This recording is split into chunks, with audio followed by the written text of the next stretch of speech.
Alors, je viens de la Faculté des sciences infirmières et je viens d'une discipline qu'on appelle une discipline professionnelle qui s'est développée à partir après des siècles d'une longue pratique de femmes soignantes.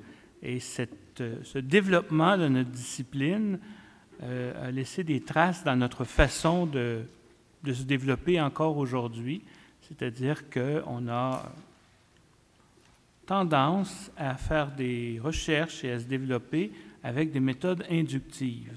On constate des choses dans la pratique et on cherche des réponses à partir de ces constatations-là.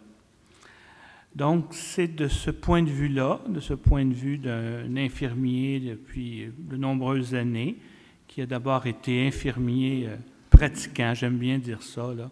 J'étais un infirmier pratiquant, maintenant je suis professeur d'université. C'est pas tout le monde qui comprend la blague, mais moi je la trouve drôle. Professeur, doctorant, chercheur, donc je suis parti d'une pratique soignante pour arriver à une réflexion théorique. Et mon rapport à la question spirituelle a suivi un peu le même parcours, c'est-à-dire que j'ai d'abord vécu des choses qui m'ont ébranlé au plan spirituel dans mon travail, dans ma vie, et tranquillement, j'ai cherché des réponses, d'abord dans ma discipline et ensuite en théologie ici à l'université. Et je suis dans cette démarche-là d'aller toujours un peu plus loin dans cette compréhension et j'essaie de faire un mariage des deux disciplines qui m'ont constitué jusqu'à aujourd'hui. Donc, c'est à partir de cette démarche-là que je vous parle aujourd'hui. Donc, ma question, c'est quelle place pour le soin spirituel dans la pratique infirmière?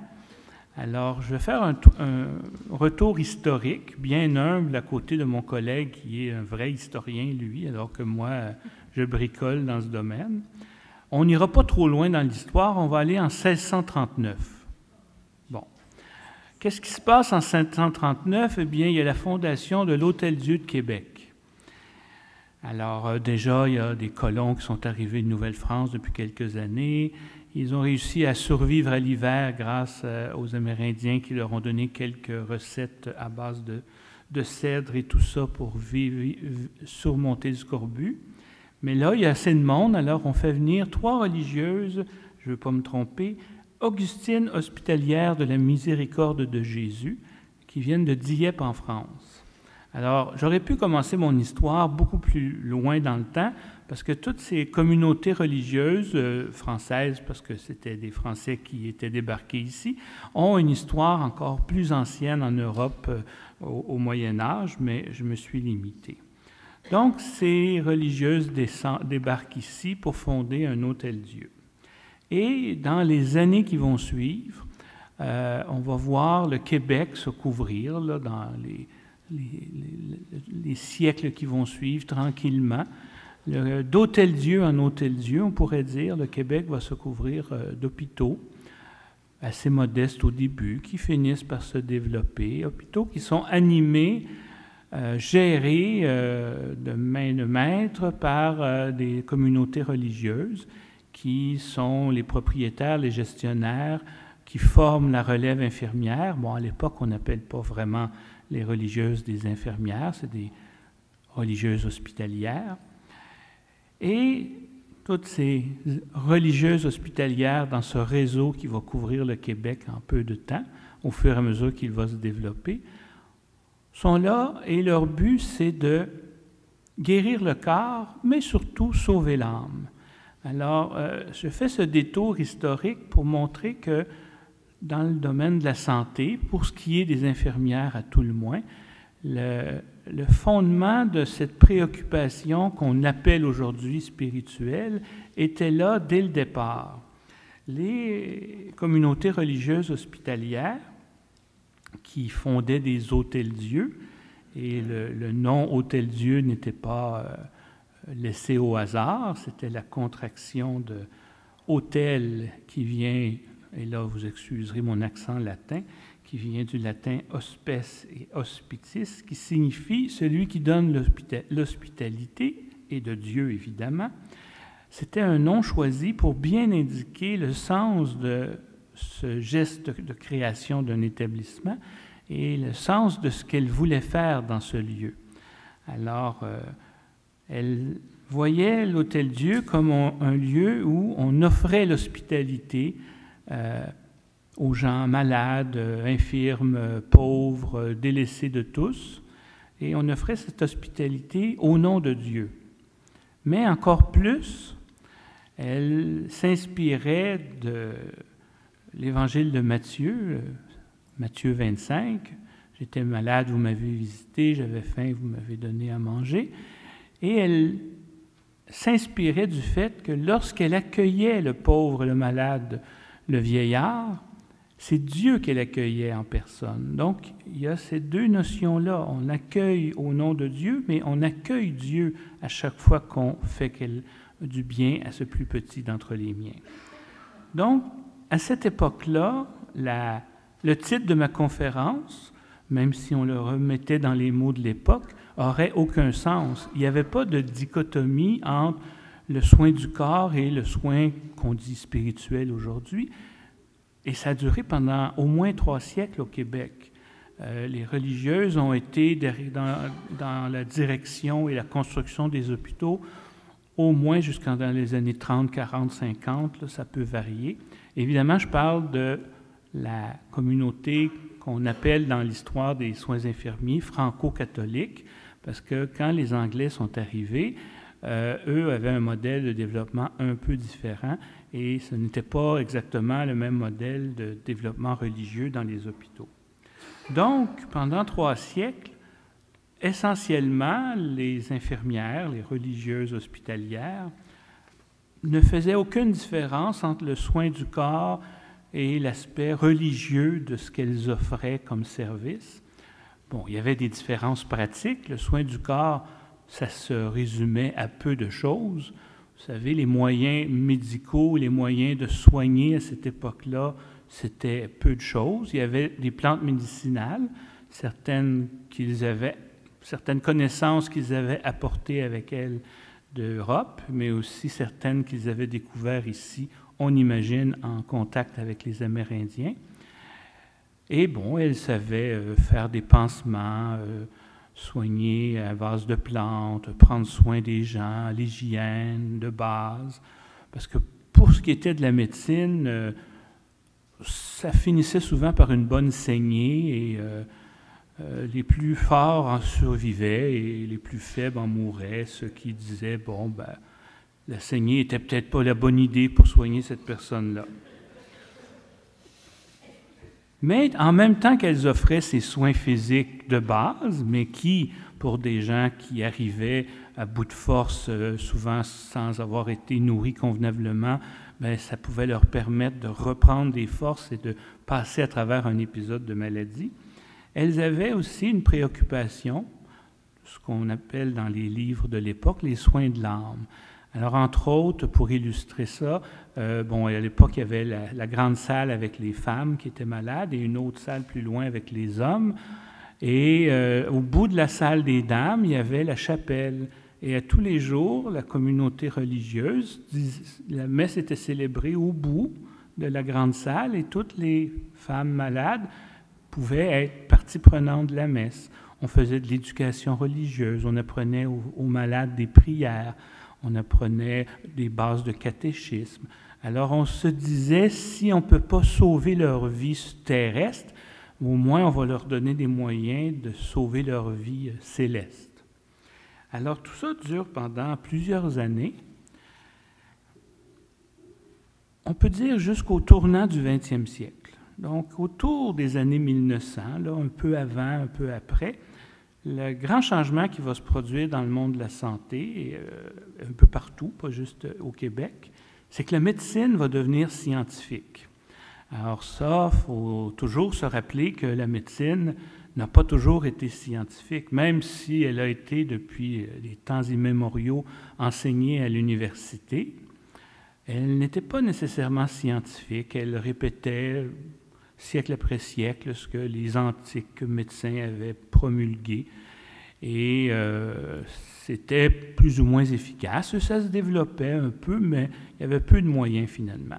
Autour de 1900 arrive une série de découvertes scientifiques, radiologie, l'asepsie. Alors, les gens mouraient après des opérations chirurgicales, non parce que la chirurgie avait mal fonctionné, mais parce qu'elle avait été faite en plein air par des médecins habillés qui avaient enlevé leur veston propre et ils étaient en veston-cravate. Ils avaient mis la cravate sur le côté pour pas que ça traîne dans le plaie. Il y a au musée des hospitalières de l'Hôtel-Dieu de Montréal, il y a des toiles vraiment, on regarde ça et ça date des opérations. Le médecin est en même temps le maire de Montréal et bon, à l'époque, il n'envoyait pas de Twitter, il allait faire des opérations entre deux conseils municipaux. Mais l'asepsie a pris beaucoup de temps à s'imposer dans le monde médical. Mais une fois que ça a été passé, la radiologie, le développement des médicaments, là, la médecine a pris son envol. Entre 1900 et 1960, la médecine s'est développée. On pensait même à une époque qu'on allait pour guérir toutes les maladies. C'était une affaire de temps et toutes les maladies seraient vaincues. Alors, tout le monde de la santé a été bouleversé par le progrès de la médecine scientifique. Les hôpitaux ont été bouleversés, les infirmières ont bien vu, et donc les communautés religieuses, entre autres les Sœurs Grises de Montréal, que je connais plus, ont bien vite compris qu'il fallait former les infirmières autrement. Alors, les Sœurs Grises de Montréal ont envoyé leurs religieuses hospitalières les plus brillantes faire des maîtrises et des doctorats aux États-Unis. Elles sont revenues ici et tranquillement, les infirmières ont commencé à être formées à l'université. En fait, la première fois que des infirmières au Québec ont eu accès à l'université, c'était en 1920. C'était à McGill, ils ont ouvert une porte sur le côté, ils en ont laissé rentrer 4-5, puis c'était assez discret.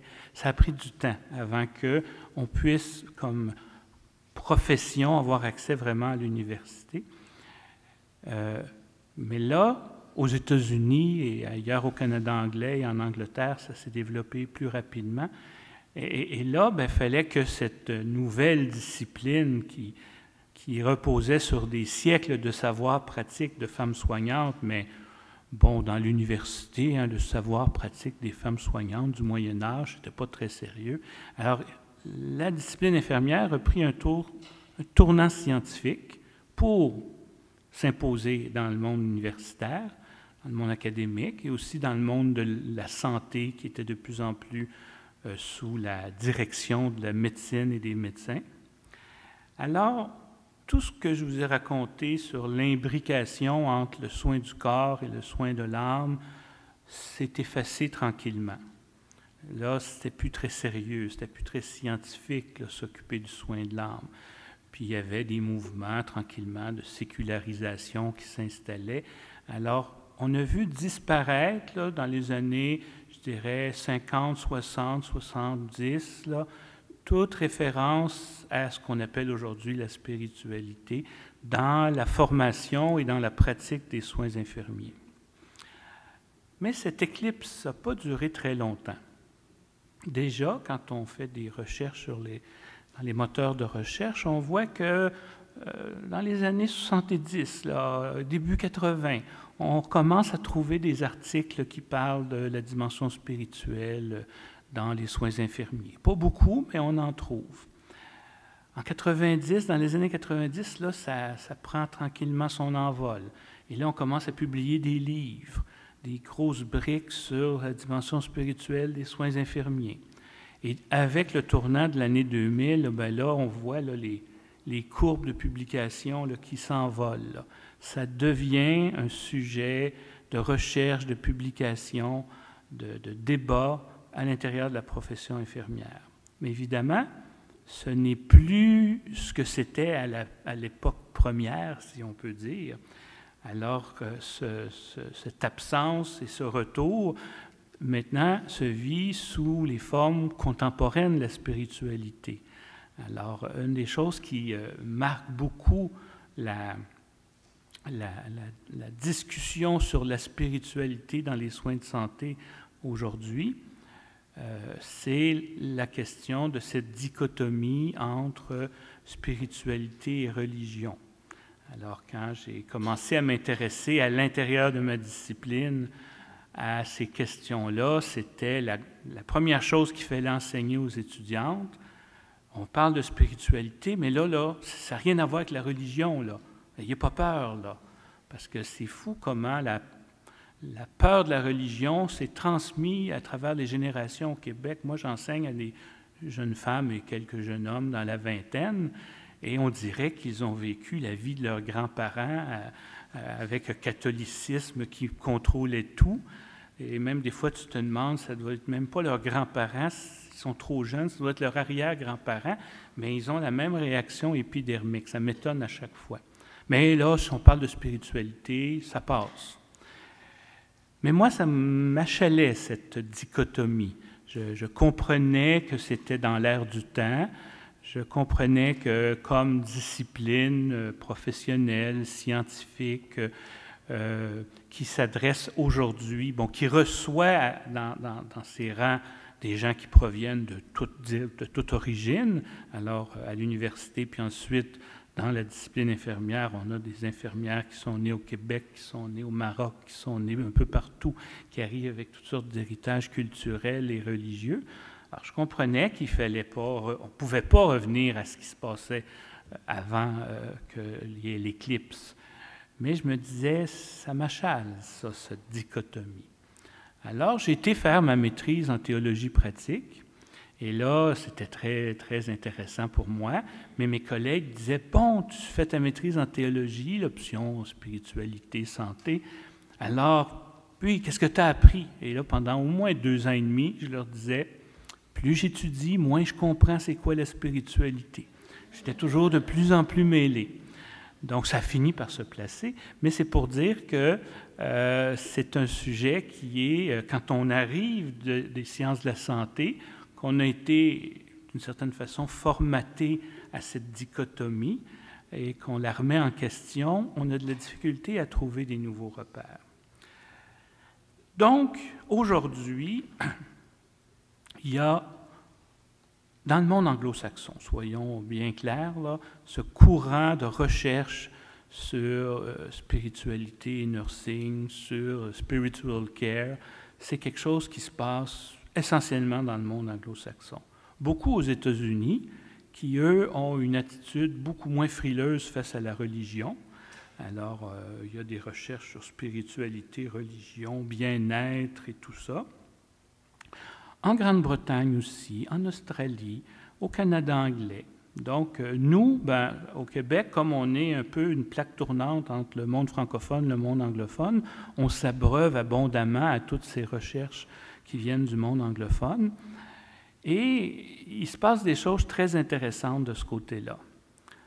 Mais je dois dire que la pratique infirmière telle que je la connais ne suit pas du tout l'avancée extraordinaire des recherches. Il y a un écart assez marqué, tant au niveau de la formation qu'au niveau de la pratique. Mais je connais bien l'histoire de la discipline infirmière et tous les grands changements ont commencé comme ça. Il y a toujours eu quelques hurluberlus qui ont dit « on va faire de l'approche systémique familiale » et qui ont commencé à enseigner ça et à faire de la recherche. Et les gens disaient « mais là, les infirmières n'auront jamais le temps de faire de l'approche systémique familiale ». Et 30 ans plus tard, c'est rendu assez répandu, sans que ce soit toutes les infirmières qui le fassent. Alors, si je suis encore là dans 30 ans, on verra peut-être les fruits pratiques de cette démarche qu'on commence aujourd'hui. Mais,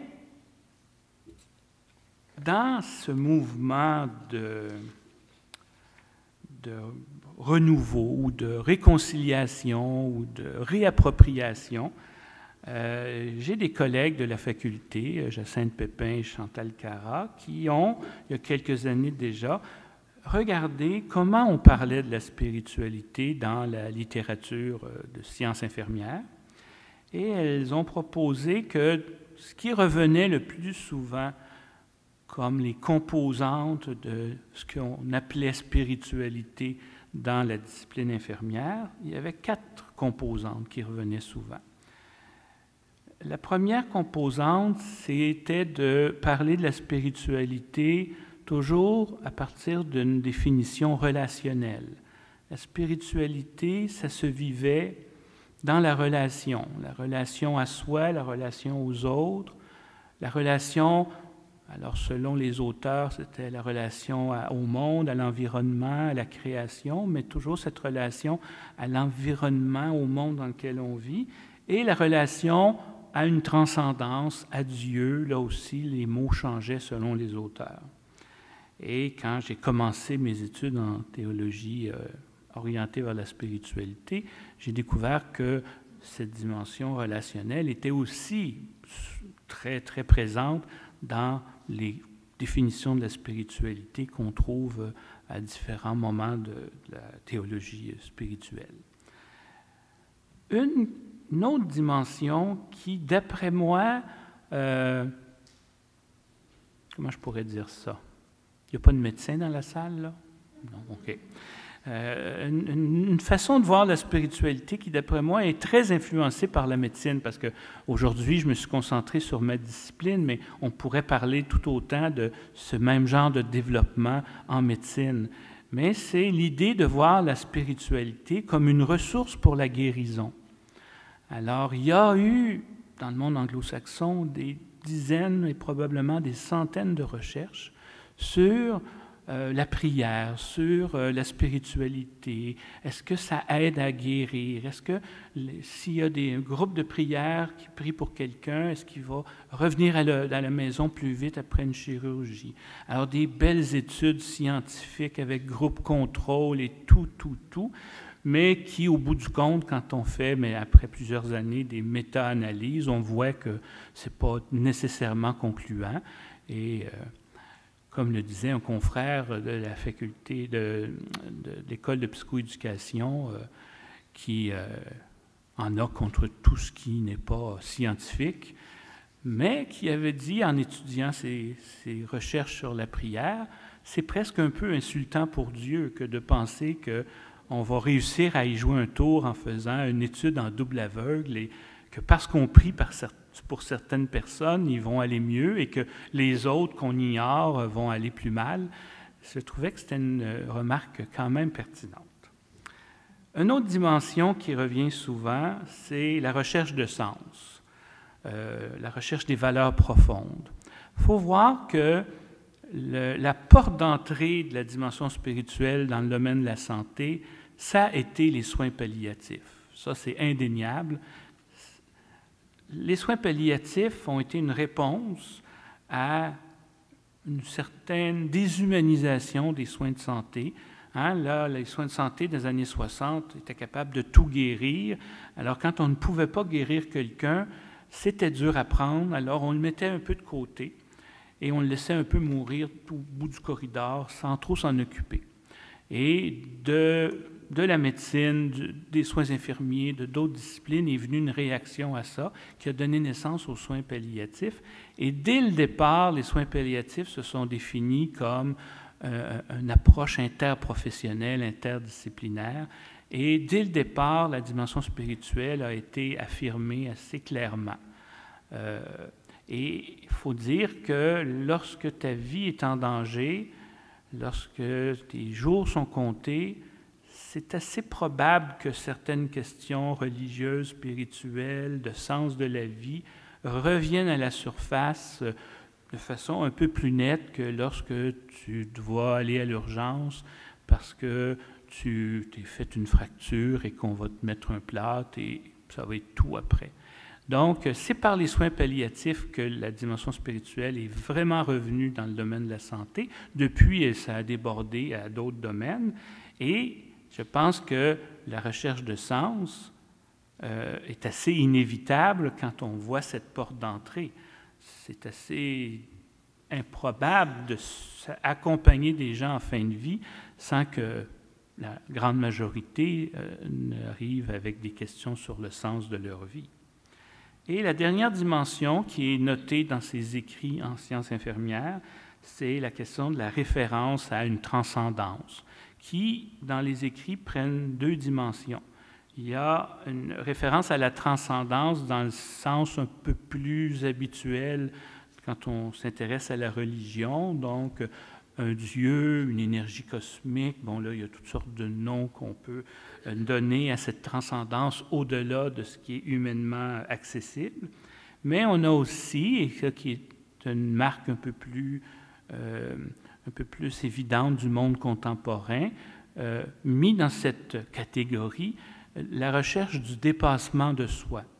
Et ça me permet de revenir sur l'idée que ce développement de la dimension spirituelle en soins infirmiers s'est fait beaucoup sur un mode individuel. Je ne dirais pas individualiste, mais vraiment par l'individu.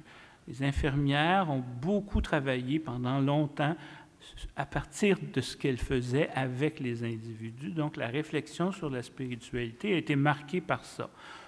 Plus tard est venue une ouverture à la dimension familiale et un peu à la dimension sociale, mais elle n'a pas encore été marquée. Ces deux dimensions, familiale et plus sociale, sont encore peu marquées par la réflexion sur la spiritualité. Donc, je me suis posé la question, le colloque d'aujourd'hui porte sur les études en spiritualité. Je suis moi-même en train de débuter, tant bien que mal, un doctorat en spiritualité, qui n'est pas toujours facile à concilier avec un travail de professeur, mais bon, je vais être à la retraite bientôt, je vais pouvoir m'y consacrer plus entièrement. Et je me suis dit, mais pour moi, les études en spiritualité sont un domaine d'études où se rencontrent les disciplines. Puis on l'a vu aujourd'hui. Alors, quelle peut être la contribution des sciences infirmières à cet effort commun de développer les études en spiritualité? Il y a, selon moi, deux niveaux de contribution de la discipline infirmière. Pour moi, les études en spiritualité incluent aussi la formation. Bon, pour moi, c'est des intervenants, mais ça pourrait être la formation plus large sur la dimension spirituelle. Et en donnant le cours avec Jean-Marc Spiritualité Santé depuis quelques années, j'ai clarifié à un moment donné, parce qu'en sciences infirmières, on a un petit défaut qui nous fait ressembler aux médecins. On a toujours l'impression qu'on peut tout faire. Hein? Et je me souviens de quelqu'un, un autre prof d'une autre faculté, qui m'avait dit il y a des activités qui sont organisées maintenant interfacultaires là, dans le domaine de la santé. Puis un prof qui m'avait dit, mais vos étudiantes, ils sont capables de tout faire. On parle de spiritualité. Ah oui, nous autres, on a appris ça, on est capable de s'en occuper. Bon, c'est beau d'avoir confiance en soi. On essaie de leur donner confiance en elles-mêmes, mais je pense vraiment maintenant que quand on forme des infirmières au premier cycle, on peut les initier à la spiritualité dans les soins, mais je comprends très bien qu'elles ne pourront jamais faire un travail comme celui d'un intervenant en soins spirituels qui est vraiment spécialisé. Donc, je pense qu'il y a une notion que je commence à entrevoir d'un intérêt pour les soins spirituels qui mène à former des intervenants. Bon, pour moi, c'est les infirmières, mais on pourrait parler des médecins ou de d'autres intervenants, des gens qui sont suffisamment préparés pour entendre, pour détecter, pour être le premier répondant, si on veut, pour être des intervenants de premier niveau, pour que la dimension spirituelle, qui sort rarement sous forme « Excusez, garde-malade, j'ai un problème spirituel ». Non, ça sort rarement comme ça. Donc, un premier niveau, parce que les infirmières, elles sont toujours auprès des gens, jour, soir, nuit, fin de semaine. Alors, s'il y a quelque chose qui doit émerger, ça a bien des chances que ce soit elles qui soient là. Donc, je ne sais pas encore comment on peut former nos étudiantes puis nos infirmières en formation continue à ça, mais je pense que ce serait possible. Et de développer une collaboration, et c'est ce qu'on fait dans le séminaire là, de spiritualité et santé. On fait travailler ensemble les gens qui viennent de théologie avec ceux qui viennent du domaine de la santé. Et là, depuis qu'on fait ça, les gens nous disent « Ah, C'est ça que ça fait, un intervenant en soins spirituels. Et les intervenants en soins spirituels disent « Ah, une infirmière, ça peut faire tout ça. » Donc, il y a beaucoup de travail à faire à ce niveau-là. Et je crois qu'on peut justement contribuer à la formation de base de nos étudiantes et dans formation continue aussi, puis aussi à des formations plus avancées où on met ensemble les gens qui viennent de différentes disciplines. Au niveau de la recherche en spiritualité, je pense que notre contribution la plus importante, c'est quand on parle de soins spirituels, on parle de soins, on parle de clinique. Au CHUM, il y a quelques années, depuis quelques années, il y a le centre de, comment il s'appelle? Centre de formation et de recherche en soins spirituels cliniques, quelque chose comme ça. Et avec Jean-Marc, j'ai collaboré un peu aux premières réflexions. Et je ne comprenais pas, là, j'essayais de leur dire, bien, si vous êtes en recherche clinique, il faut faire de la recherche clinique. Puis il me parlait de la recherche qu'il voulait faire et je dois dire que c'est juste il n'y a pas longtemps que j'ai fini par comprendre que lorsqu'un théologien utilise le mot « recherche » et lorsqu'une infirmière formée au doctorat utilise le mot « recherche », on ne parle pas vraiment de la même chose. Mais c'est un apport qu'on pourrait avoir parce que si on veut développer les études en spiritualité et qu'on croit qu'une des dimensions de la spiritualité, c'est d'apporter aux gens quelque chose, là, dans le domaine de la santé, mais probablement que dans d'autres domaines de la vie aussi, la spiritualité, l'accompagnement spirituel pourrait être quelque chose qui aide les gens à vivre différents moments difficiles ou même différents moments heureux de leur vie. Bien, si on parle d'intervention, si on parle d'accompagnement, si on parle de clinique, bien, il faut faire de la recherche clinique. Et ça, en sciences infirmières, ça fait très longtemps qu'on fait de la recherche clinique et pas juste de la recherche clinique avec groupe contrôle, double aveugle, le bras dans le dos pour pas que personne sache qu'est-ce qu'on fait, etc. Là, ça, on en fait, mais c'est pas ça qu'on fait. On fait surtout de la recherche clinique plus qualitative qui nous permet d'aller explorer. On a moins de résultats très significatifs qui nous permettent de publier dans des grandes revues avec des grosses cotes d'impact, mais on a des résultats qui permettent d'éclairer la pratique par des méthodes de recherche clinique qualitative. Et ça, je pense que ça pourrait être une de nos contributions à ce développement des études en spiritualité, sans nier le fait qu'on a aussi peut-être à contribuer à d'autres niveaux. Mais si je me place d'un point de vue de notre discipline, je crois que ça pourrait être un apport intéressant. Voilà. Merci.